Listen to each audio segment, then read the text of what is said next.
no way I'm leaving South Carolina. And I was going to leave for tonight, come back. I said, I'm staying. So I'm staying here for 5 days. We've got to win on Saturday. We've got to win. Make America great again. We're going to make America great again. We got to win. You know, it's been an amazing period. We've been all over the state today. I love you too, darling. Look at her. Oh, I love you. I love you all. I love you all. So many things are happening for our country. And this is a movement. Time magazine last week did the most beautiful story cover. And they talked about it. It's a movement they've never seen. They say there's not been anything like this. I don't know ever, but they actually say ever. We went to Tampa the other day, Tampa, Florida, on like 2 days' notice, 15,000 people. They had to turn away 5,000. And by the way, for all of the people in this room, I can't believe it. This is a huge room. But downstairs, they're filling up another one, and they're sadly sending people away. We don't like that, right? No? Okay, why don't we all get up, go, let's have no. No. And we have one of the great veterans, Al. Is that Al? Stand up. Wow. One of the great, you are great. I love this guy. He loves the veterans, and I love the veterans, and we're going to take care of our veterans. I'll tell you that. We're going to take care. They are not properly taken care of, so we're going to take care, right? We have some, oh, look at this. I knew you guys would say that. I can spot a veteran a long ways off, but we're going to take great care. We're going to take care of our military. We're going to take care of our military because our military is being whittled away. We're going to make our military so big, so strong, so powerful. Nobody's going to mess with us anymore. Nobody.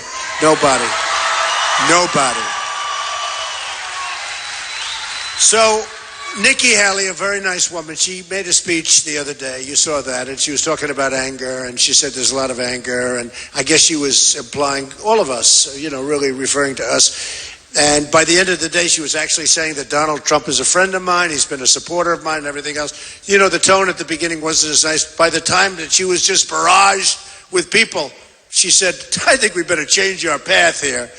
And by the end of the day, and it was fine, it was great, but she said, yeah, there is anger. But I said there is anger. And I was asked during, not this debate, but the previous debate, I was asked, by the way, didn't you love this last debate?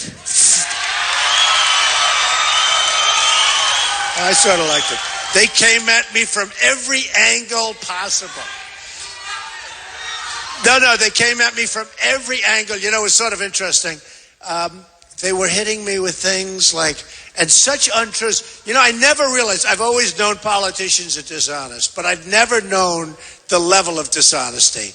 And I deal in industries, a lot of different, but mostly real estate and like in Manhattan and different places. But I've never seen people as dishonest as politicians. They will say anything. Like, okay, so a lot of you people understand, and you get me, and you've seen the speeches, and you've seen a lot of it. And you know that I protect the Second Amendment more than anybody, by far, right? More than anybody. And this guy, Ted Cruz, gets up and says, Donald Trump does not respect the Second Amendment. I mean, more than anybody, I'm with the Second Amendment. No, it's lies. And then they do commercials. And he did it to Ben Carson, and him in particular. In all fairness, Jeb misrepresents, but these are minor misrepresentations, and he's not going anywhere anyway, so who the hell cares, right? No, it doesn't matter. Well, Jeb was talking about eminent domain. Donald Trump used eminent domain privately. And then I see there's a big story. I had to bring this out. Look. Proof, Jeb Bush, under eminent domain, took a disabled veteran's property. He's talking about me. No, see. Honestly, these guys are the worst. Eminent domain. Without eminent domain, by the way, you don't have highways, roads, airports, hospitals. You don't have bridges. You don't have anything. So they say, Donald Trump does look like eminent domain. I don't like eminent domain, but you need a road. You need a highway. You need, it's funny. They all want the Keystone Pipeline, right? But without eminent domain, without eminent domain, you can't have the Keystone Pipeline. And we're going to get the Keystone Pipeline approved, but, well, it's jobs. It's jobs. But remember this, when it gets approved, a politician's going to maybe approve it, but I'm going to approve it, but I'm going to make a deal where we get a big chunk of it for the people of the country. Why should we just approve it? They're going through our country. It's different. It's a different way of thinking. It's a different way of thinking. Let me give you an example. I saw this first time a few weeks ago. I've been talking about it. The drug companies. The drug companies are the largest, we are the largest purchaser of drugs in the world, right? In the world, by far. We purchase numbers that nobody would even believe. And yet we don't really negotiate the price of drugs because we're prohibited from doing so. If we did, we would save perhaps $300 billion a year. That gets to be serious money. $100 billion here, $100 billion there. All of a sudden you have a lot of money. But we'd save perhaps $300 billion, could even be $350 billion a year.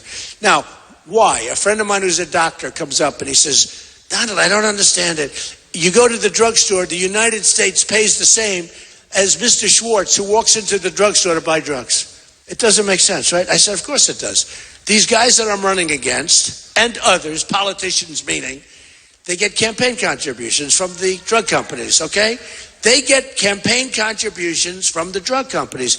So all of a sudden you have a non-competitive business. I get no contributions. What I'm doing is funding my own campaign. So I don't get it. Except for the little tiny ones that people send in for $20 and $100 and $200. And, you know, it's hard to send it back. How do you send it back? And it doesn't amount to much, believe me. But how do you send it back? You can't send it back. You'd hurt the people. You'd actually, number one, it would cost you more to send it back than it's worth. And number two, you hurt their feelings. But I'm not accepting. So I'm not taking money from the drug companies, from the oil companies and lumber and everything else. The numbers that you can save, I'm self-funding. The numbers that you save are so astronomical. The problem is these candidates, they're all taken care of with campaign contributions. And they can't do it. So, as an example, Jeb Bush, Woody Johnson. You ever hear of Johnson & Johnson, right? Big drug company, big pharmaceutical company, big company. He's in charge of fundraising for Jeb Bush. So he raises a lot of money. Jeb Bush raised $148 million. He's wasted almost all of it. Think of it. Most of it. And the only reason I even bring somebody at a press conference saying, why do you mention Jeb Bush? He's not competitive. Although his brother came today, they're having a thing they're trying to make competitive, but I don't think it's going to happen personally. I don't think so. Who the hell knows? Maybe. Who knows, right? But they say, why do you mention? Because he did $20 million of negative ads on me, you know, when you do that. And for some reason, my numbers keep going up, so they can't be very good ads. They can't.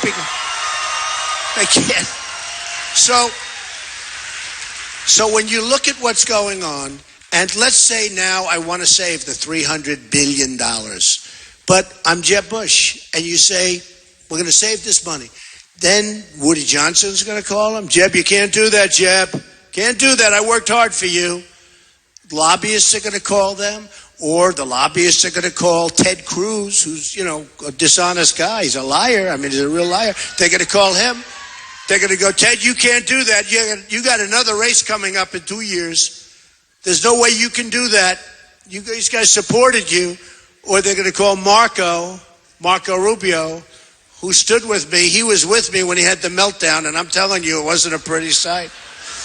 No, he was sitting right there. No, he was soaking wet, I'm telling you. He was wet. I say, what the hell's going on over here? I thought he just came out of a swimming pool. He was soaking. I looked. I said, wow. I said, are you okay? No, when we get in with Putin, we need people that don't sweat. Let me tell you. No, it's true. Got to have people that don't sweat. Can you imagine Putin sitting there and waiting for the meeting, and this guy walks in and he's like a wreck? No. You got to have Trump walk into that meeting, folks. We'll do very nicely. We're going to do very nicely. It's funny, these guys. So Putin said nice things about me. I don't know Putin, but he said nice things about me. He said Trump is a genius, and Trump is going to win, and Trump is leading the party. All right, said nice things. Look, You know, I always like a compliment. We all like compliments. Not going to influence me. Believe me, I'm going to do what's right. But he said these things. So the other people said, we want you to disavow what Putin said. First of all, I say this. Guy calls you a genius, you're not going to disavow. Do we agree? Only a stupid person would disavow, not a genius. No genius would disavow being called a genius. But more importantly, if you look at it, wouldn't it be nice if we actually got along with Russia and other countries? Wouldn't it be nice? I heard them saying this morning on television, how dare they want to? Donald Trump wants to work with Russia to get rid of ISIS. Yeah, sort of, right? You know, the cost of missiles at $1 million a pop. It would be nice to work with somebody else. Let them drop some of their missiles. We'll get rid of ISIS. But they were talking about working with Russia like we have to do it ourselves. Why do we have to do everything ourselves? We're like the policemen of the world. You know, our military takes care. I've seen so many things. There's so many different ways to save with a business person. And I'm really good at this stuff, I'll tell you. You know, remember when I put my papers in? They all said, wow, that company is unbelievable. It's an unbelievable company I built. And now I want to put that thinking. I'm not doing that braggingly. I have very little debt. I have some of the best assets, some of the best real estate assets in the world. They're great. Great cash flow, everything good, right? And I'm not saying it bragging, I'm saying it because that's the kind of thinking we need. Right now we have $19 trillion in debt. We have $19 trillion. It's so sad. You know, you look at what's happened, you look at what's going on, 19 trillion, and then your politicians, not mine, but they are mine too, unfortunately. But a month ago, they make this omnibus budget deal. Did you see this thing? Obama got every single thing he wanted. He got where the migrants can come into our country. He got funding. He got funding for the illegal immigrants. Let me tell you about the migrants. You know what? We all have a heart, and I have as big a heart as anybody. We have to take care of people, but you can't let people into this country who don't know. We don't know where the hell they are, where they come from, where did they originate from. You can't let it happen. You can't let it happen. I mean, we have people, and you look at those lines, you look at the migration, you take a look at the migration, and you say, that's strange. So many men, strong, young men, not many women, not many children. I'm saying, what's going on over here? Maybe it's the Trojan horse. I doubt it. But, you know, a lot of people are going to come in. They're going to be bad people in many cases. And you see what two people, look at these two radicalized people that got married, that shot the 14 people and killed them, that gave them anniversary parties and children's parties. And they went in and killed them. So there's something going on. And when I did it in South Carolina. I told people in South Carolina, we have to have a temporary ban on Muslims coming into this country. I'm sorry. I'm sorry.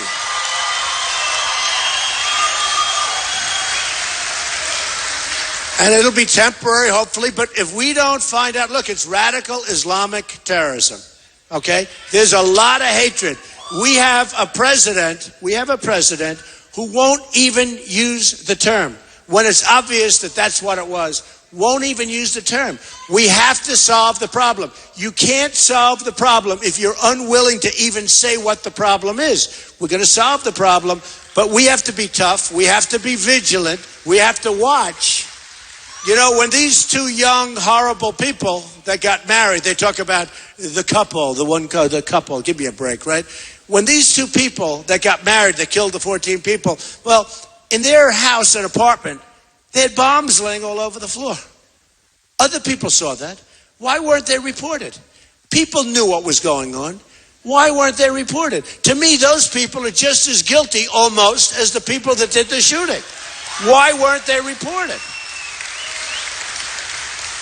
And the reason is possibly that they liked what was going on. We can't have it.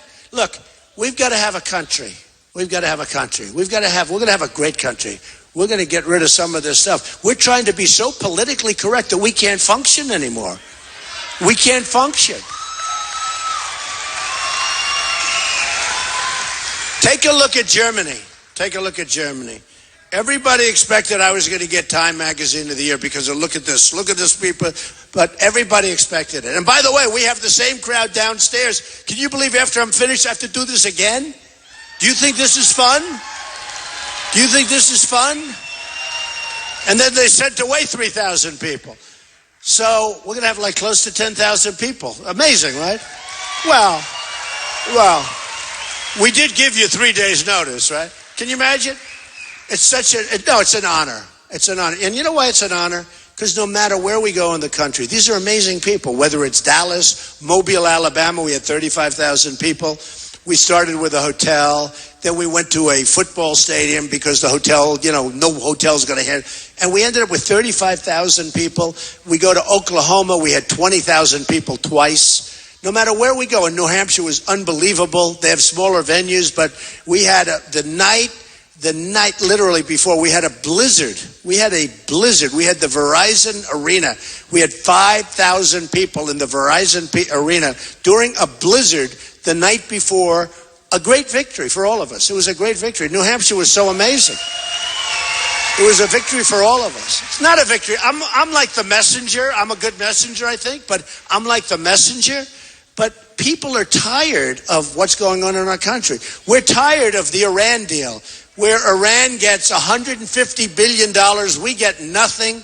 They laugh at us. They take our sailors and they put them in a begging position with their hands up, and they put guns to their heads. And frankly, they'd still be there, except for the fact that they got $150 billion 2 days later. They're not stupid people. They're great negotiators, the Persians. We have the worst negotiators. We get nothing. We have 24-day inspection periods. Think of it. You don't go there for 24 days, but the clock starts ticking. It could be 6 months before you could go and inspect. Then they have self-inspection of some areas. Can you imagine that? Obama calls the leader the supreme leader, right? I promise you will never hear supreme leader from me. He will never be called. He will never be called this. Never. Not going to be called. No, it's such an embarrassment. It's such an embarrassment. We make these deals, and the saddest part, I said this to somebody the other day, what do you regret?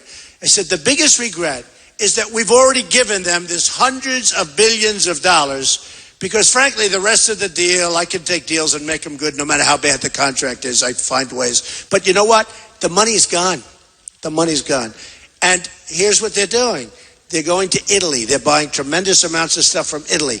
They're buying 118 airplanes from Airbus, not from Boeing. We want Boeing, right? Oh, you want Boeing. No, but they're not buying them from you. And be careful, Boeing. I'll tell you about Boeing. But they're buying missiles. They're buying all this stuff. They're not spending the money with us. Now, here's what's going to happen with Boeing, because I love Boeing. And I know you went through hell to get Boeing. But China now is insisting that in order to get the big order, that Boeing build a massive plant in China, okay? Now think of it. You know what I'm talking about, right? Does everybody know this? So they're taking all of their intellectual property as part of the deal. This is to buy an airplane, a lot of them. But China is going to build massive plants now, and Boeing is going to spend the money, but they're taking intellectual property. They're taking everything. And you know what? You have your plant, but unless a guy like Trump is in charge, that plant will be in jeopardy very quickly. And you better be careful. Just remember it. Because China, the currency manipulation that China does is like a great chess master. It's brilliant. What they do is incredible. And they always wait till we have a problem. Because it's a problem like we have a problem, so they reduce, they currency manipulate. What they do is incredible. And you can't compete as a business, and we have all the cards because they take our business out of here so quick, like we're babies. It's like candy for a baby. So Boeing, I just tell you, in terms of what you have and what you've built, be careful, because they want to take those planes and they want to make them in China, and that's not good. That's not good. But believe me, if I win, it's never going to happen. Because never going to happen. Never going to happen. I don't even know that I'd let Boeing make the kind of deal they made where they're building this massive plane factory. I don't even know. In other words, in order to get the order, we want you to build this massive factory. So then you say, Well, what good does it do for us? You saw just the other day where Carrier, air conditioner, I buy many, many Carrier air conditioners. I think I'm going to start buying other air conditioners now. I think I'll go with Trane. I'll go with somebody else. But Carrier just closed up a big plant. They had a big one. They're moving their air conditioning business to Mexico. And somebody was taking through a cell phone. You know, it's amazing, these cell phones, because you can take it as they're all being laid off by somebody saying, we're moving to Mexico, I'm sorry, your jobs are gone. Just like that. People have worked there for years, their jobs are gone. So Carrier is going to Mexico. Now, I'm good at this stuff. Some of you are good at this stuff. How does it help us? We lost Carrier. Carrier is going to Mexico. They're going to make air conditioners. They're going to sell them back to us. We get nothing. So what I would do is I would say to Carrier, listen, I don't like what you did. And you can sell all the air conditioners you want to us, and you can make them in Mexico, but you're going to pay a 35% tax every time you sell an air. It's the only way we come out. Honestly. It's the only way we come out. You know, I know all the different ways. You know, it's all corporate inversions and all stuff that the politicians that I'm dealing with, this Ted Cruz, the guy's never employed a person in his whole life, okay? Never employed a person in his life. And these guys, they're not going to tell you that I've employed tens of thousands of people. By the way, I get along so great with the Hispanics. In Nevada, they just did a poll. I'm leading with the Hispanics, right? I get along great. Great. But these guys, they never employed anybody, so they don't know about corporate inversion. We're losing our businesses to, you know, it used to be that a business would leave New York and come to South Carolina or come to Florida. No more. Now they leave here and they go to Europe and they go to Asia. Pfizer is moving to Ireland. They made a good tax deal. There's $2.5 trillion over in different parts of the world, outside of the United States. It's probably 5. The government says $2.5 trillion. Usually you can double it because they're embarrassed. Everybody agrees that the money should come back into the United States. That's a lot. Companies cannot get their money back in. The Democrats agree, the Republicans agree, they need leadership. They don't have any leadership, they can't make a deal. So everybody agrees. Who doesn't want the money coming back in? They can't get the money back in. So what's happening is companies are leaving the United States to get their money. They're also leaving to get lower taxes, okay? So my tax plan, as you saw, cutting it big for the middle class, big, big, big, because the middle class has been forgotten in this country, believe me. It's been forgotten. And I love the middle class. Actually, the people I don't get along with are the rich people. I don't like the rich people as much. You want to know the truth. Actually, there's a lot of truth to that. But we're going to take care of the middle class, and we're going to take care of our companies, because our companies were the highest paid, look, in any respect, in every respect, from a tax standpoint, we have the highest taxes anywhere in the world, okay? So then you wonder why we don't have business. And one of the reasons we don't have business is because we pay so much, we need the tax, but what the tax is doing is it's driving people out, and they're coming out. So we're going to do things like the following. We take care of South Korea. Every time I order television sets, and by the way, air conditioners, well, now I can also go to Mexico, right? But air conditioners, all the stuff made in South Korea. Samsung, LG. I buy thousands and thousands of television sets a year for different projects, right? I won't be doing that too much anymore, I hope. I hope I don't have to buy anymore because, you know, I hope I can focus on the United States, not on buying television sets. Does that make sense? Really? That would be so boring, ordering 4,000 television sets for a big project someplace. I'd say, I want to focus on the United States. I hope I don't have to buy any more of this stuff. Thank you, darling. I agree. But they're a behemoth. And yet we have 28,000 soldiers, great, young, beautiful people on the border between North and South Korea, this madman. And he's got nuclear, and I tell China, you better fix that, because otherwise we're not going to be so nice to you on trade. Because again, China needs us more than we need China. Just please remember that. Obama never figured that out. Because why? Because they're sucking our money out. We have rebuilt China. We've rebuilt. You go to China, they have bridges like the George Washington Bridge all over the place. That's like a little bridge. They're building roadways, they're building airports, they're building these. You go to places like Qatar, you go to places all over the Middle East. It's the most incredible thing. Then we come home, we land at LaGuardia Airport with potholes all over the place. It's like we're a third world country. It's true. You see airports in different parts of the world, because I travel to these places, that are beyond belief. I was in Qatar, which they say Qatar. I've always said Qatar, so I'd rather say it the way I say it. But I was in Qatar, and they were showing me the airport. I said, this is the most beautiful airport. They had spas while people are waiting for their planes. Spas. They had a gym. They have the most beautiful waiting rooms, reception rooms. I said, this is the most beautiful airport I've ever seen. And he goes, no, this is not the airport. This is just temporary. The real airport's over there. And I look at, there's 40 cranes building the most incredible airport. The one that I said is the most beautiful is a rip down. And we have LaGuardia, and we have Newark, and we have LAX and Kennedy, and they're all falling down and falling apart. It's so sad. Those days are over, okay? Those days are over. Are over.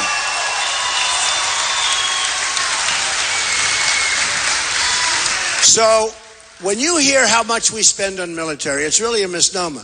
Because we don't get, just like I told you about the drug companies where we're going to bid it and we're going to save, billions and billions and billions of dollars, right? That all goes to the budget, folks. It all goes, when you see the kind of deficits, the kind of losses we have, it all goes to the budget. With the military, it's even worse. Because a lot of times, and you've all read it, I've been reading it since I'm a kid, they buy equipment that they don't even want. Because the company that makes that equipment is politically connected, much more so than the company that has the equipment that they do want. We're going to get the equipment that we want because, see, again, I'm not taken care of by these people. We can buy the right equipment, and sometimes, do you ever see where they order a fighter, a jet fighter, and it's not the one they want, but it's the one that they're getting, and it's being rammed down their throat by the politicians? Those days are over. We have we have the F-35. We have the 35 fighter, where China has copied it. Did you see that the other day? They have a picture of the F-35. It's a new fighter. We come up with it. We develop it. It's very complicated stuff. We develop it. China has knocked it off. You look at that and this. We do the work. And now they have to come up with a new concept. I'll tell you what, folks. It's just so hard to believe. But you got to take a look at it. Look at it. The planes are almost identical. So we do all the work, we do all the development, they copy it, they steal it off our websites, they probably get it off Hillary's emails, right? Right? What do you think? I think so. I think so. No, I think so. And by the way, we'll beat Hillary. We have some great polls that just came out. We beat Hillary. These other guys. Assuming she's allowed to run. I'd rather run against the communists in this country because I know we haven't got that far. I'd rather run against Bernie, to be honest with you. No, I did say communist, by the way. You understand that now. So I would rather run against a socialist/communist in this country, but I don't think that's going to happen. I think it's going to be Hillary because she's being protected by the Democrats. She will probably get through. Now, General Petraeus suffered. And remember, I think I helped him. I said, leave him alone. Did you see, on top of everything else, they want to reduce his rank. And for the last 4 or 5 weeks, I said, leave him alone. We have to beat ISIS. Leave this guy alone. He's suffered enough. Leave him alone. You know what? They announced a couple of weeks ago they're going to leave him alone. I hope I had something to do with it. I don't know. They ought to focus their energy on ISIS. They ought to focus their energy on winning trade deals. And, I say it all the time. We don't win anymore. We don't win anymore. We don't win with trade. And I'm telling you, I know the big Boeing stuff here, but be careful because in 5 years, all of a sudden you're going to see it's going to go to China and it's going to go to other places. Just be careful. You won't have to be careful if I'm president. I'll be careful for you. It would be so easy. You won't have to be careful. Not going to have to be careful. So, our military is going to start winning again, but we're hopefully not going to have to use it very much. We shouldn't have gone into Iraq. That was a big mistake because it destabilized the whole Middle East. And some people say, oh, don't say that. Look, we made a tremendous mistake.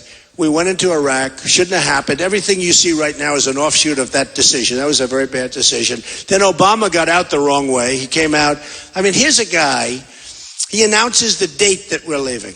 So the enemy pulls back. And I'm saying, can you imagine General Douglas MacArthur or General George Patton? These are tough killers. Can you imagine? They must have been going nuts. They're spinning in their grave. Obama announces a date. We are leaving on such and such a date. So the enemy pulls back. What do we have to fight for? They're leaving. We leave 18 months later and they go and look at the mess and look at what they've got. I'll tell you, Iran, the deals they've made, not only the 150, I mean 150 billion. I used to say what a great deal. It's one of the best deals I've ever seen. It's actually one of the most incompetently negotiated deals. For instance, our prisoners. I say this because it's like 101. It's like the art of the deal 101, okay? But anybody read The Art of the Deal in this room? Yes. A lot of people. Kerry didn't read it and Obama didn't read it. But what you do is you go in right at the beginning, 3 years. This deal took forever. It seems like it's been going on forever. But let's say they have our prisoners. 3 years ago, you go in and you say, fellas, got to release our prisoners. Sorry, got to do it. Bad for you, bad for us. We need them. You don't. Your people don't care. It'll send a good signal. They'll say no. We'll say bye-bye. We're going. No deal. Now you leave. You double up the sanctions. They were choking. They were choking. You double up the sanctions. Within 24 to 48 hours, they'll call. We got our prisoners, right? Now, here comes the tricky part. Now we have our prisoners. They're gone. This is 4 years ago, not the other day, where we released them and we gave, basically what did we do? We gave them $150 billion for 4 prisoners. Okay? $150 billion for 4 prisoners. And it sets a terrible precedent, by the way. It sets a terrible precedent because what you're doing is you're negotiating with people, terrorists. It's not good. So we paid this money. Look, now we go in and we say, okay, they're on the shore, they're safe. Fellas, we got a problem. You know, somebody actually from the press loved this story because my father was a great guy. He taught me a lot. I learned a lot from my father. And he said, son, you're too direct, you're too tough. Take it easy, easy. You got to take the lumps out, son. Take the lumps out, right? We got to take the lumps out. He said, you're too just not. So in the old days, I would have said, we're not giving you 150 billion. You're never getting it. They would have been insulted. It would have been problem. You know, we would have gotten so. We still would have won, but it would have been nasty.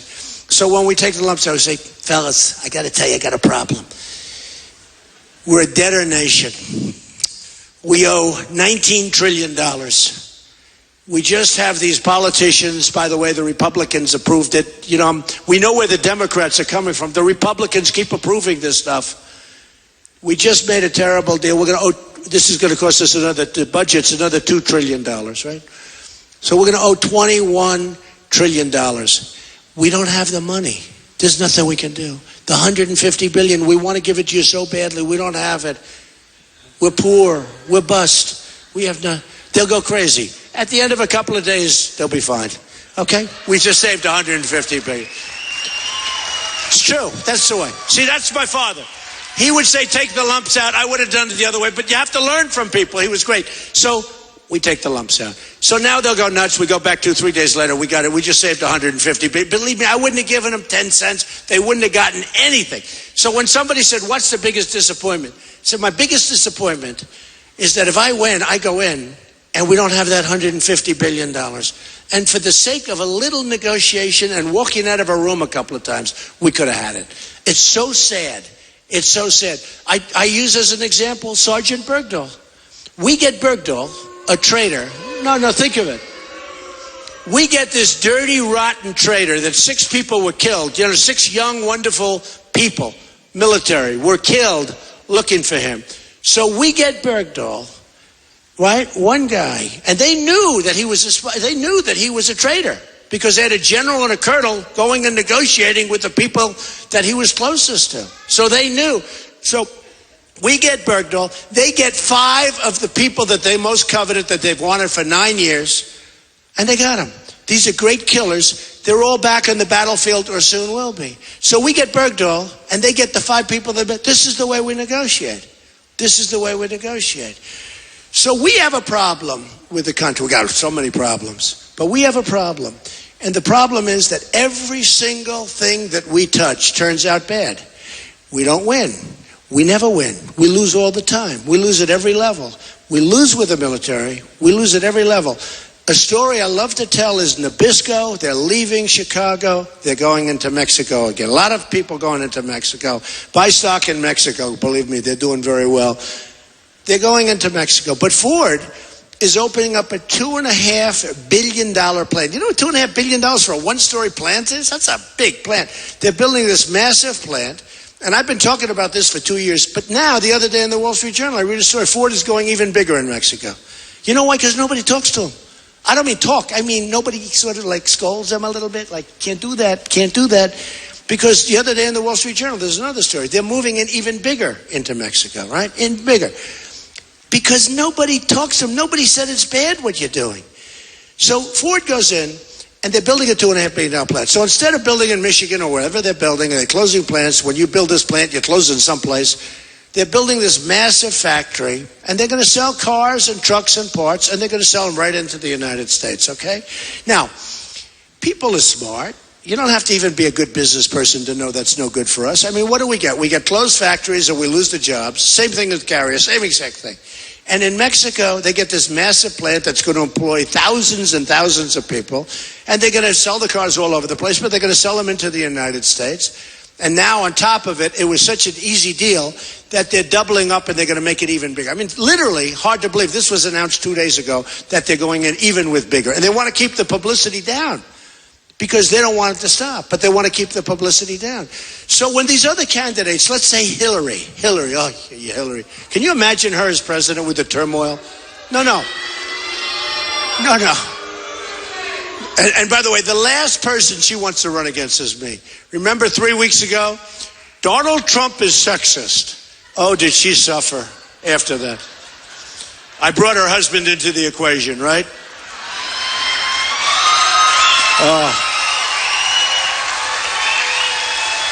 Oh, did they suffer? That was a long weekend for them. The last person, I know it for a fact. Hey, I know Hillary very well. I supported Hillary. You know, as a world-class business person, you got to support everybody. You got to get along with everybody. I know these people very well. She suffered. And her people told me the one person she just doesn't want to run against is us. We're going to have so much fun. I hope it's going to be Hillary. No, I hope it's going to be Hillary. And then Chuck Todd, he's a nice guy. He's the anchor for NBC Meet the Press. He said, I have it on personal knowledge that Hillary Clinton wants to run against Donald Trump. I called him. I said, Chuck, you don't understand. When they announce that they want to run against that person, that's the person they don't want to run against. You understand? You know, a little chess. Chuck, not checkers, it's chess. When they announce they want to run against somebody, that means that's the one they don't want to run against. Please remember that. But they don't remember that stuff. But that's okay. It doesn't matter. It's irrelevant. But they don't want to run against us because we're going to win so big. So when they go to Hillary Clinton and they say, Ford is opening up a plant. Now they're going to double it up. Now they're going to bring more. Now they're going to empty out the whole United States by the time they figure they're going to build this massive thing. She knows it's no good. But all these people that I'm talking about, they were at the debate the other night. They were all loaded up all over the room. You heard it. I walk out, I have my kids in there and my wife, and they're clapping like crazy. But, you know, a few people isn't so good. They love me, but they're clapping. But you had 1,800 or 1,900 people. They're special interest lobbyists, many of whom I know. And frankly, there's a couple of them are friends of mine, and they're laughing as they're booing me. They're booing Donald Trump, boo, boo, boo. And they're laughing and waving at me, and I'm waving at them, and I'm saying it's a game. But these are supporters of Marco Rubio for the most part. I mean, Jeb Bush answered one question. He couldn't even speak. He's stumbling all over the place. And he gets a big ovation. Right? I answered about the judges, and I gave a great answer, and I said, you got to keep it going, and Mitch McConnell, you can't take the judge. I even gave 2 names of 2 great conservative judges, one from Alabama, one from Wisconsin, highly respected. And I got a nice, little like this. Jeb Bush gave some answer that was like, incoherent. Oh, that was great. That was great. You know why? They're the people that gave him the money to run.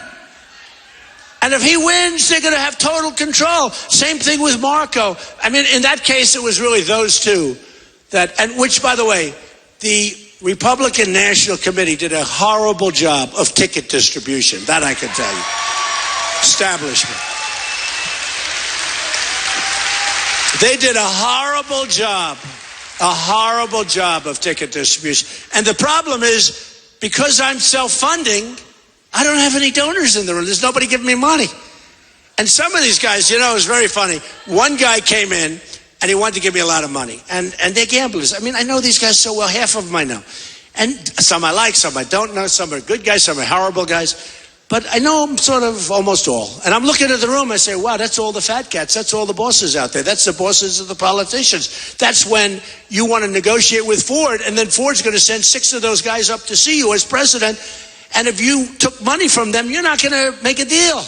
Whereas I'm going to make a deal with Ford. I'm going to say, get back into the United States, and we're going to charge you a lot of tax. I'm not going to let this stuff happen. I'm not going to let it happen. Because I don't care.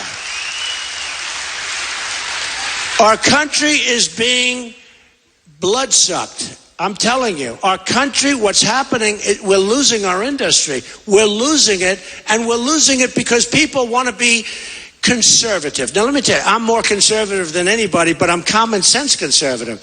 I believe in free trade, but we got to get something out of it. We can't have free trade where we lose $500 billion a year, where we lose $100 billion with another country and $50 billion with another one. We can't do that.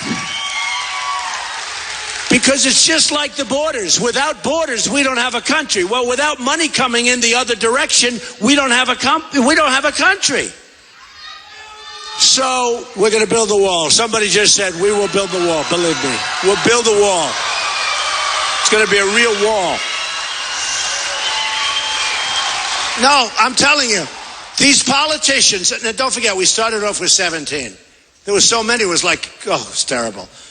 I mean, some of these people, like, I don't want to mention names like Pataki, who had 0. No, I don't want. Well, I like Lindsey Graham. I actually like him. But he had 0. Okay. Good. Now that I hear the tone of the room, I actually did like him too much. No, the guy came to remember he came, he gave me a cell phone. He said, could you give me a contribution? Could you set me up with some people? Could you give me a contribution? That was years ago. So when I went up and I saw he was competing with me, and, you know, I said, let's see if this old cell number works. I don't know why I had his number. It was like 4 years old.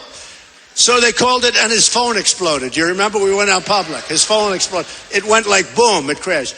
Anyway, but, and I don't know, do you like Lindsey Graham or not? Tell me. No? I actually think he's a nice guy. Is he going to be reelected or not? Tell me. No? All right. Well, maybe if I supported him, he'd be reelected, right? Well, I disagree. I disagree with his warrior mentality, you know, because if you listen to his mentality, we'll be in the Middle East for another 15 years, okay? You got to knock out one at a time. You can't fight Assad, and you can't fight Syria, and they're fighting ISIS, and we're going to fight ISIS too. So we're fighting ISIS, who's fighting Syria. We're fighting Syria, who's fighting ISIS, and we don't know what the hell is going on. And we're backing people that we have no idea who they are, and they're fighting Assad. And then if they win, they'll end up being worse than Assad, and we'll have spent another $1 trillion on them. Nice and easy, folks.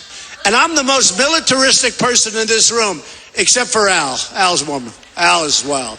But I'm the most militaristic person in this room. But you got to know what you're doing. Think of it. They all say, fight Assad. Fight Assad. Assad's a bad guy. They're all bad guys. Not too many good guys over there, right? They're all bad guys. I mean, what did we get by knocking out Gaddafi, right? Nothing. What did we get by knocking out Saddam Hussein? Saddam Hussein was a bad guy. But Saddam Hussein would keep Iran under control because the armies were the same, the military strength and power was about the same. He'd keep them under control. And frankly, you know, in all fairness, there were no weapons of mass destruction. But what did we get out of it? Saddam Hussein killed terrorists. He would kill. There were no terrorists. He would kill them immediately. He didn't do it politically correct. He found a terrorist, they were gone within 5 seconds, okay? With us, we find a terrorist, it's going to be 25 years in a trial. And by the way, for South Carolina, we are not moving any people from Gitmo to South Carolina. That I can tell you. None. We're keeping Gitmo open.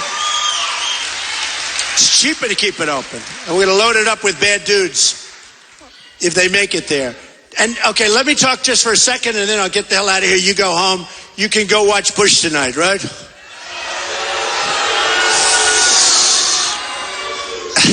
I don't think too many people are going to watch. Let me just tell you. So I'm running against different people. It's so important that we win. It's so important that we start turning this country around. I'm running against politicians. Now, you look at what's going on. Just the one question. I was on the debate. Ted Cruz was on my left, and they asked him about waterboarding.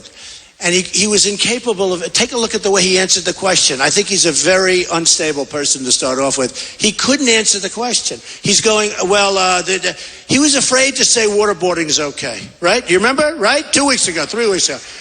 Not the last debate, I think the one before. Anyway, because the last debate, everybody was shouting at me. There wasn't time to talk about waterboarding. But hey, they're shouting at me for a reason. If they weren't shouting at me, I'd be very sad because that would mean we're not doing too well. When they're all going after you, and we've had a lot tougher competition than those people, believe me. But when they're all going after you, that's a good thing because that means you're doing well. But they asked Ted Cruz, who, by the way, is very, very weak on illegal immigration. So is Rubio, very weak on illegal immigration. And Bush is so weak that he calls it an act of love, right? That immigration, here's Bush, immigration is an act of love. They come for love. I said, excuse me? Excuse me? You look at the crime, you look at the problems, you look at what's happening, even to the economy. You know, they were talking about the dreamers, people coming over from other countries. I say, I want the children of this country, of our country, to be dreamers too. You know, not always the dreamers from outside. I was asked that question today. First time in a long time. I was asked that question today about the dreamers coming in and the dream.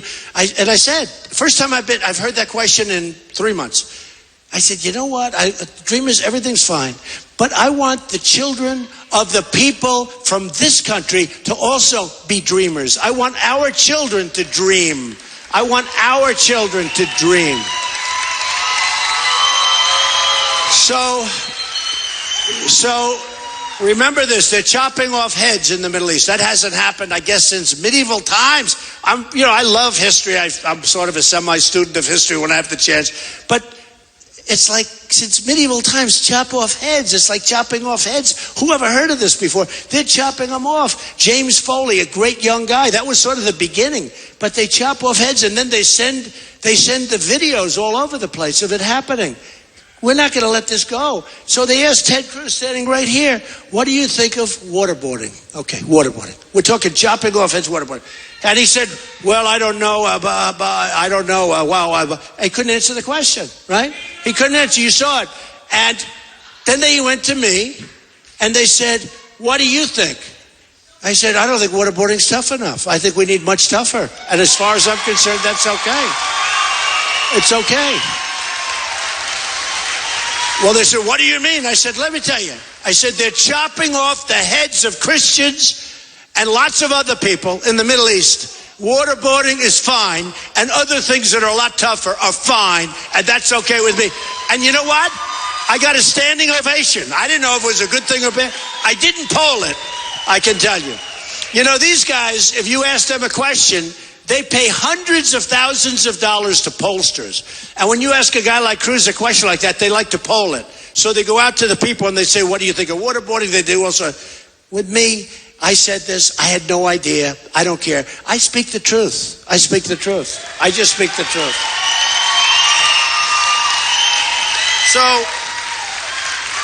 So we're going to get our country back. We're going to have a strong country again. We're going to be respected again. We're not going to be a laughing stock like we have been, and we have been, believe me, all over the world. They don't respect us anymore. They don't respect us anymore. These politicians don't know. Thank you, darling. I love you too. Ooh, I do love you. We're going to be a respected nation again. We're going to be a respected nation. So, you know, I began by saying, I came down that escalator with Melania, and I never saw so many cameras. It looked like the Academy Awards. I mean, literally like the Academy Awards. And I said, we have to do it.